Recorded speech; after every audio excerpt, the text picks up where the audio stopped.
Ito pong si Bagyong Berbena ay muling naglandfall kaninang 2:40 AM dito sa may Talisay, Cebu.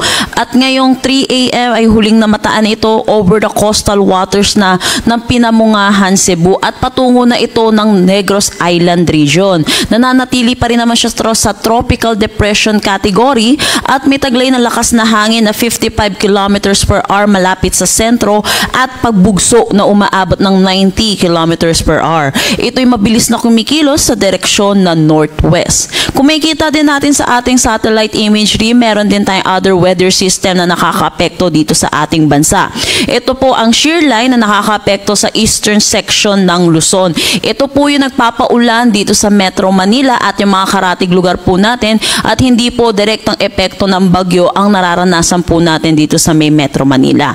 Yung northeast monsoon naman po natin ay umiiral dito sa malaking bahagi ng Northern Luzon at nagdadala po ito ng mga pag-ulan din lalo na dito sa may Pangasinan. Samantala, dulot ng combined effect na itong shear line pati na rin na itong bagyo, inaasahan natin ngayong araw makakaranas tayo ng mga pag-ulan.